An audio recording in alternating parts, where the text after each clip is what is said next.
Appeals Court has temporarily agreed to a stay on many of President Trump's sweeping tariffs on China and other U.S. trading partners. The move paused an earlier decision this week by the Court of International Trade that ruled the president did not have the authority to enact those tariffs.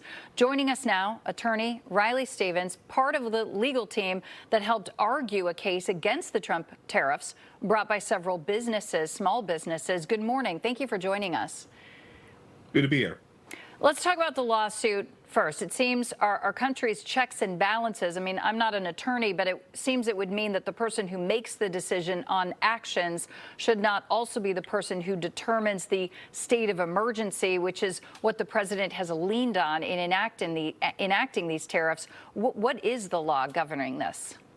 Well, you would think, right? I mean, that this was the whole idea of the separation of powers was that the president doesn't have unlimited authority to do whatever he wants, but here we are. And so, you know, I think what you're seeing with this case, as has happened with a lot of presidential actions across a lot of administrations in recent decades, is, you know, the president not getting what he wants through Congress, not getting what he wants through the process the way it's supposed to work. And so he invents a new authority for himself out of a vague statute. And this happened, you know, with the eviction moratorium during COVID. This happened with the student loan forgiveness program. This happened with the OSHA vaccine mandate. In each of those, the Supreme Court said no. The Congress can't just give you a blank check. And this now we're having again with these tariffs, where the president said this vague, open-ended statute that says he can regulate trade in the case of an emergency, gives him an unlimited power to impose whatever tariff he wants on whatever country he wants, at any rate he wants, at any time he wants. And that is simply not living in a free society to give one man such power. So what happens? I mean, we had the Court of International Trade agreeing with your side and saying this, he did not have the authority to do this. Now we have this stay. What happens if the final ruling is that the president did act illegally? Will there be any repercussions? Newsweek has an article talking about possible repayments. What do you want in your lawsuit, and what do you think will happen?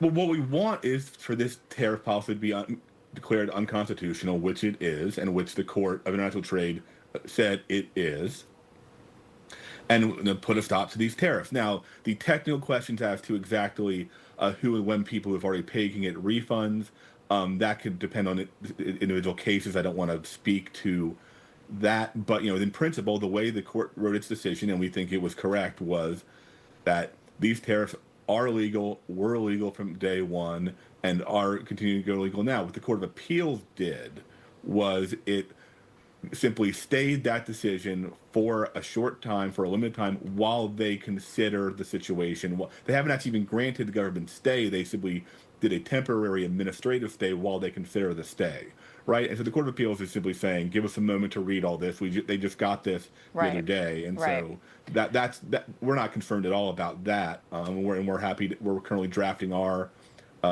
responses about that, and why it really would be harmful to our clients for this stay to last any longer than it absolutely has to. But and talk about those small businesses, those businesses that are your clients.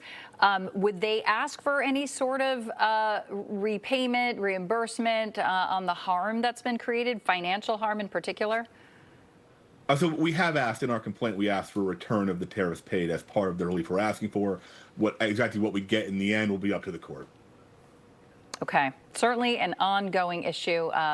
Fascinating law study. I'm sure legal law schools are going to be studying all of this for years to come. Reilly Stephens, Senior Counsel at Liberty Justice Center.